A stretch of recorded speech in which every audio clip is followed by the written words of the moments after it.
Kothamangalam Ayakkad IPC പള്ളിമുറ്റത്തെ മതിൽക്കെട്ടിൽ ഒളിച്ചിരുന്ന മൂർഖൻ പാമ്പുകളെ പാമ്പ് പിടുത്ത വിദഗ്ധൻ അതിസാഹസികമായി പിടികൂടി. പാസ്റ്റർ എൽദോ വർഗീസ് പാമ്പിനെ കണ്ടതിനെ തുടർന്ന് നടത്തിയ പരിശോധനയിലാണ് ഒരേ മാളത്തിൽ നിന്ന് 3 പാമ്പുകളെയും കണ്ടെത്തിയത്. പിടികൂടിയ പാമ്പുകളെ വനപാലകർക്ക് കൈമാറി. കോതമംഗലത്തിന് സമീപം ആയക്കാട് IPC ബദേൽ ചർച്ച് ഹാളിന്റെ മുറ്റത്ത് മതിൽക്കെട്ടിൽ ഒളിച്ച 3 മൂർഖൻ പാമ്പുകളെയാണ് പിടികൂടിയത്. ചർച്ച് ഹാളിന് സമീപം ഒരു മൂർഖൻ പാമ്പിനെ പാസ്റ്റർ എൽദോ വർഗീസ് കണ്ടതിനെ തുടർന്ന് വാർഡ് മെമ്പർ ബിൻസിയെ വിവരം അറിയിക്കുകയായിരുന്നു. തുടർന്ന് പാമ്പ് പിടുത്ത വിദഗ്ധരായ മാർട്ടിൻ മേക്കമാലിയും ജുവൽ ജൂഡിയും സ്ഥലത്തെത്തി മതിൽക്കെട്ട് പരിശോധിച്ചപ്പോഴാണ് 3 മൂർഖൻ പാമ്പുകൾ ഉണ്ടെന്ന വിവരം അറിഞ്ഞത്. തുടർന്ന് ഇരുവരും ചേർന്ന് 3 പാമ്പുകളെയും പിടികൂടുകയായിരുന്നു. പിടികൂടിയ പാമ്പുകളെ വനപാലകർക്ക് കൈമാറി.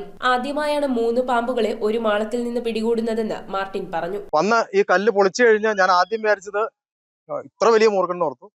പക്ഷെ നോക്കിയപ്പോ 2 വിചാരിച്ചത്. 2 അല്ല 3 എണ്ണമാണ്. 2 പെൺപാമ്പും 1 ആൺപാമ്പുമാണ്. വലുത് 2 പെണ്ണും 1 ആണുമാണ്. അപ്പോൾ പാമ്പ് ഇണ ചേരുന്ന സമയം എന്ന് പറഞ്ഞാൽ നവംബർ, ഡിസംബർ, ജനുവരിയാണ് പാമ്പ് ഇണ ചേരുന്ന സമയം. ഇതൊരു അപൂർവ കാഴ്ചയാണ്. അതും ഒരു പൊത്തിനകത്ത് തന്നെ 3 എണ്ണം. News bureau, Kothamangalam.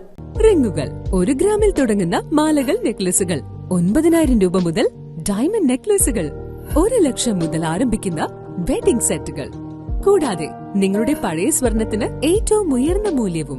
Maharaja gold and diamonds,